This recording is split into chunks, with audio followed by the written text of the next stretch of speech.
अनुबंधी कसाय का कचरा क्या हो गया, नीचे बैठ गया और स्वच्छ स्वच्छ निर्मल शुद्धात्मा का तुझे अनुभव। उसका नाम क्या है, कौन सा सम्यक? उपसम सम्यक। उपसमान हुआ है, अभी क्षय नहीं हुआ, अभी कचरा अलग हुआ, पर थोड़ी देर के लिए तो नीचे बैठ गया। पर काय से बैठा? आज्ञा सम्यक। जिन्हें परमात्मा की आज्ञा को स्वीकार किया, दृष्टि अंतर्मुख करके अपने उपयोग को स्वभाव में लगाया, जिससे वो कचरा क्या हो गया, वित्याग और अनंतानुबंधी कसाय का कचरा नीचे बैठ गया। माने क्या हो गया, उपसम सम्यक हो गया। एक समय के लिए आत्मा की निर्मलता का अनुभव, एक समय के लिए, जैसे बिजली चमकती ना, और अंधकार हो, कभी प्रकाश ना देखा हो, और एक समय के लिए क्या हो जाए, बिजली चमक जाए, प्रकाश का अनुभव हुआ कि नहीं? आ रहा नहीं, वो फिर अंधकार में आ गया, और एक समय के लिए प्रकाश का अनुभव तो। ऐसे ही जिस जीव ने एक समय के लिए निज आत्मा का निर्विकल्प अनुभव कर लिया, वो कौन हो गया, उपसम सम्यक का धारी। ऐसा उपसम सम्यक वाला अर्ध पुद्गल परावर्तन से अधिक संसार में परिभ्रमण कर सकता। कितना कितना कितना अर्ध पुद्गल परावर्तन नहीं आ रहा भगवान आत्मा। जिस समय जीव का अर्ध पुद्गल परावर्तन संसार शेष रह जाता है, उस समय जीव को एक समय के लिए आत्मा की अनुभूति नियम से हो जाती है, उपसम सम्यक प्रकट होता है। और भाव की अपेक्षा देखें तो उपसम सम्यक वाला 15 भाव से अधिक नहीं लगते, 15 भाव के अंदर अंदर वो मोक्ष चला जाता है। आ रहा नहीं आ रहा भगवान आत्मा? ऐसे ही उपसमय सम्यक को धारण कर लो, हम कह रहे हैं।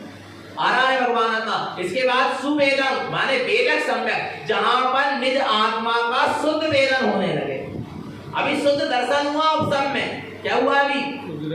शुद्ध दर्शन समझ में आ रहा? कभी वो कचरा मिथ्यात्व और अनंतानुबंधी का गया नहीं है, अभी नीचे क्या हो गया, बैठ गया। ऊपर ऊपर जो स्वच्छ जल दिख रहा है, उसका सिर्फ क्या हो रहा है, दर्शन हुआ है, वेदन नहीं। और अब यहाँ पर क्या होगा, जब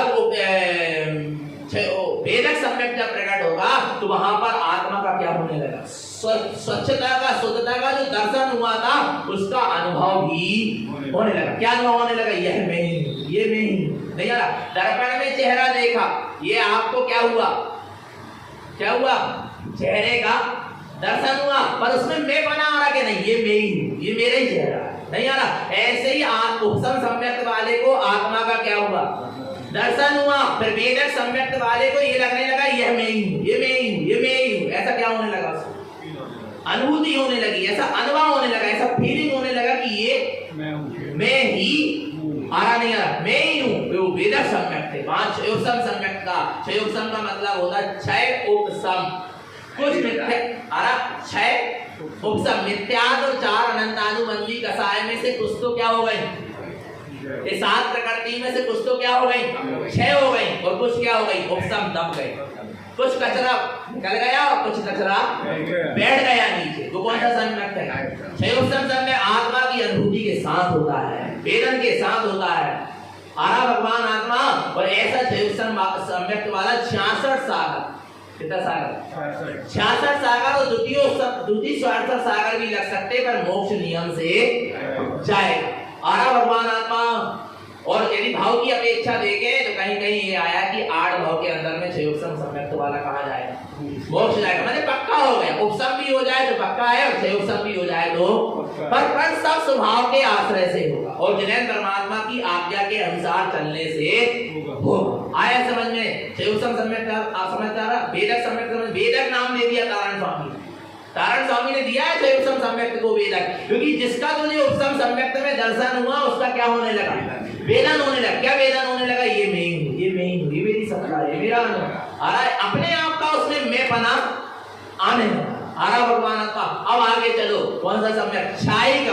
कौन सा सम्यक, आत्मा का अटल अचल अखंड श्रद्धान हो जाना, कभी उस श्रद्धान से विचलित नहीं होना, चल मल आभार दोष से रहित क्षायिक सम्यक होगा। और कौन से, चल माने कभी आत्म स्वभाव से चलायमान।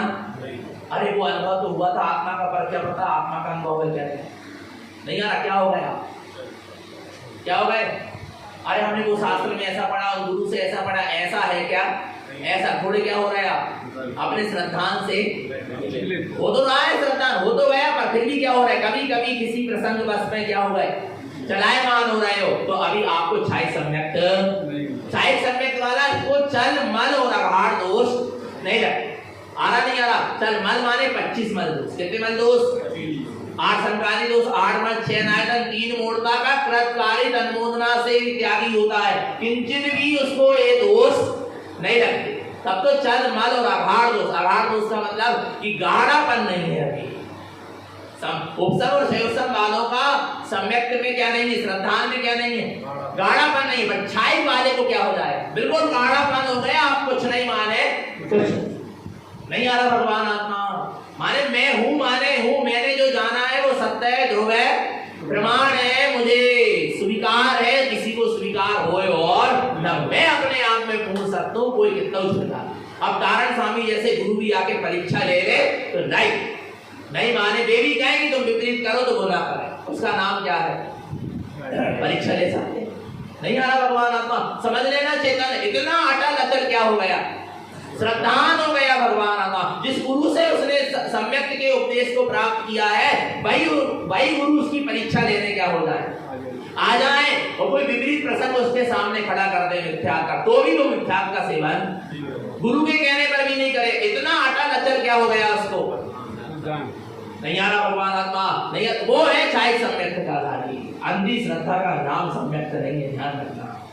जागरूक श्रद्धा का नाम क्या है, सम्यक है। आ रहा है तो चाहे सम्यक वाले को मिथ्या, सम्यक मिथ्या और सम्यक प्रकृति में तीनों मानना छूट गई। ये शरीर में हूँ, शरीर आदि मेरे और मैं इनका करता हूँ, ये तीनों मानता क्या हो गई, छूट गई। और चार अनंतानुबंधी कसाई भी क्या हो गई, छूट गई, खंडित नहीं हुई, दबी नहीं। जैसे उपसम सदनर्थ वाले का क्या हो गया था, कचरा नीचे बैठ गया था, उपसम वाले का कुछ कचरा बैठ गया था नीचे और कुछ निकल गया था, पर